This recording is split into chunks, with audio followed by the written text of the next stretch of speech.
Welcome, Mets fans. I am the Mets head, talking all things New York Mets, with a recap of last night's Game 10 versus the San Francisco Gigantes. I ask that if you enjoy my content, please like and subscribe to the Mets head on all platforms. You can find me on TikTok, YouTube, Facebook, and Instagram. I would like to thank Mets Fast Forward once again. I didn't have time to watch the game live, with it being Easter Sunday and all.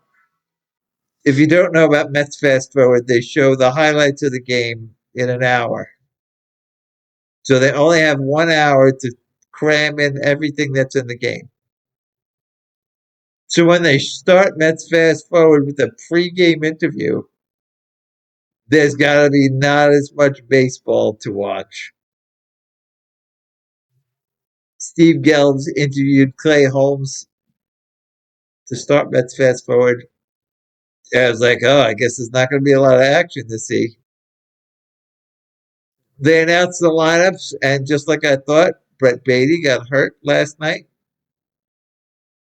trying to turn that single into a double when we were up by 8 runs in the eighth inning. There's a time and place to hustle, Brett. That wasn't it. And now apparently he's jammed his thumb and is not playing tonight. It could cost him some playing time. The bottom of the first, Gary started off by saying the Giants aren't hitting. And then Zeal mentioned how bad Senga is on 4 days rest, which is regular rest for everybody else, but usually he needs an extra day. He has a 5.09 ERA when pitching on 4 days rest. So maybe they shouldn't put him out there. Or maybe they should go to a six-man rotation like LA is. I mean, I guess they're not confident enough in Manaea right now. But I would think at some point, if Manaea is pitching well, they got to put him in the rotation. Or even Tobias Myers, just to get them an extra day's rest.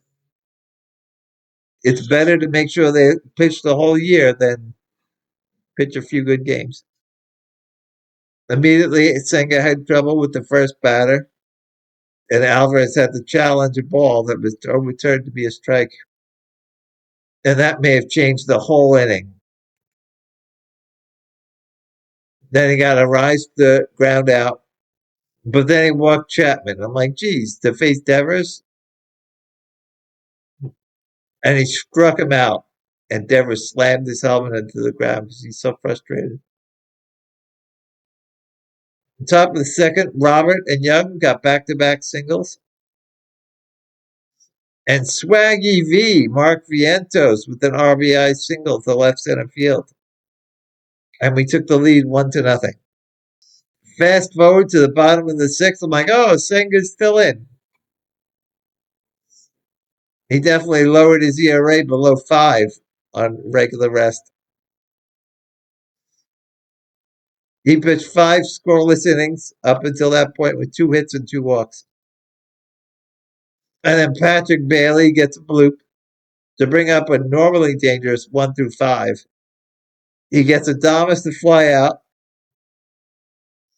which brings up Luis Ariz with a 1-run lead. Like, oh. And Patrick Bailey stole second. Now the tying runs on second base for the player with the best average against the New York Mets in his career, who is batting .600 against Senga with a 1.267 OPS. And Ariz flew out.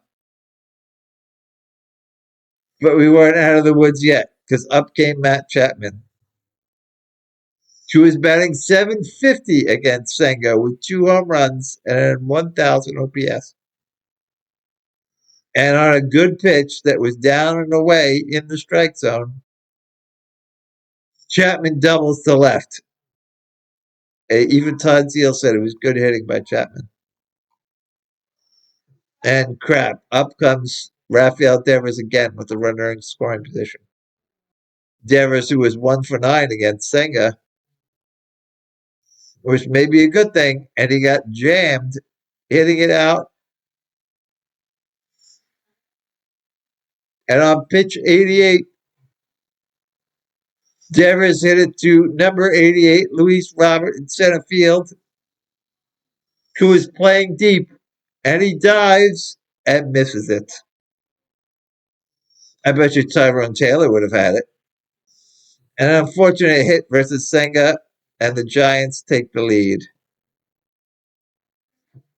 Senga was failed on pitch 88 by number 88 in center field.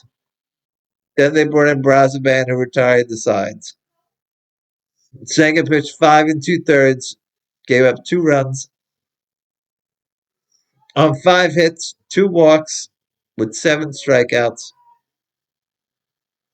raising his ERA to 3.09. Fast forward to the top of the 8th, and Polanco leads off with a hustle double. Now's the time you got to hustle when you're down by 1 in a close game.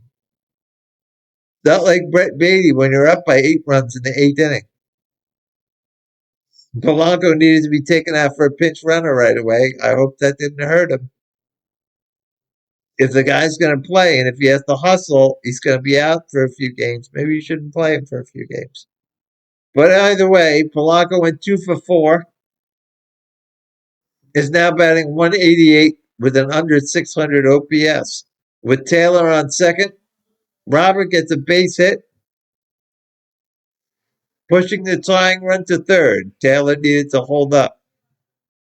Robert went 3 for 5. Is now batting 333 with a 474 on base percentage and over 900 OPS. They were first and third with 1 out. The Giants brought in a left-hander to face Jared Young, who at that point was 3 for 3 and was batting 385 with an over 1,000 OPS.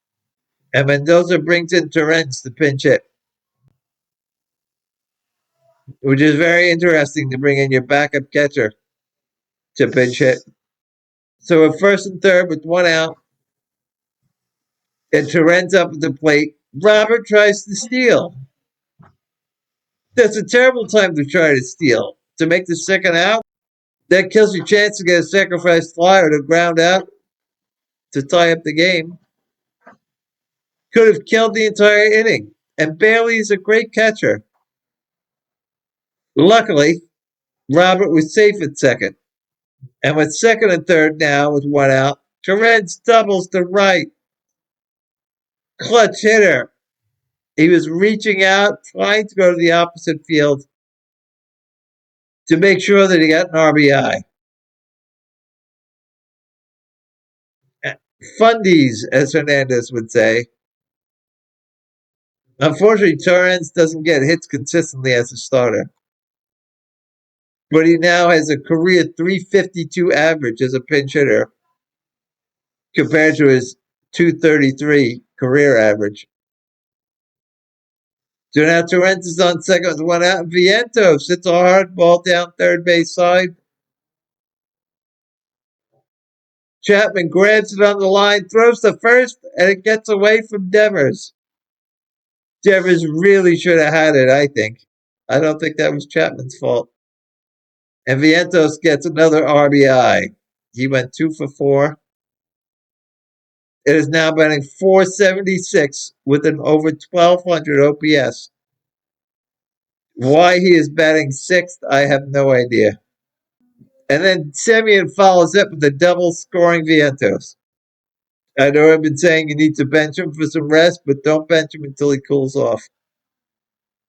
He went 1 for 4, is now batting 257 with a 341 on base percentage and over 700 OPS.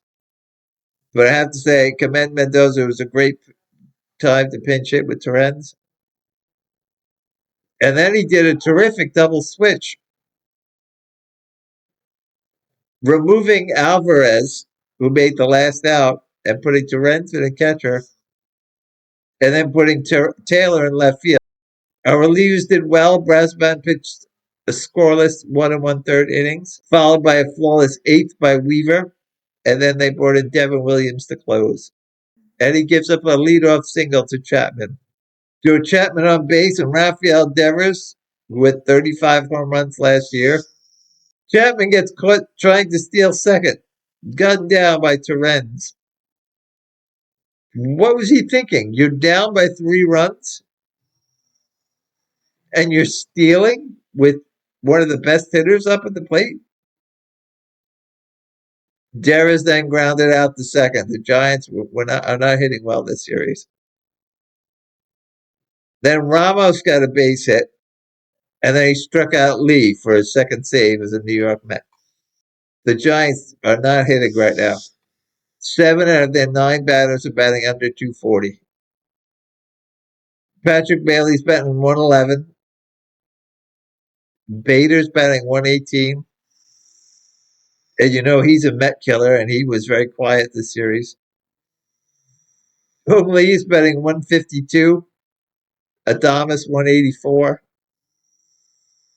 Devers is batting 211. Chapman 237. Arise went 1 for 4. Is batting 275 this year.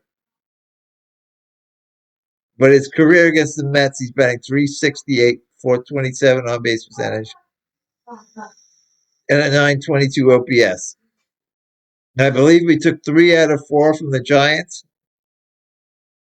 And we're now 6-4 in a 3-way tie for first place in the National League East with the Marlins and the Braves. Monday, they have an off day, and then it's back to Queens to play the Arizona Diamondbacks for 3. Let's go, Mets go. Until next time, I'm Juan Gan.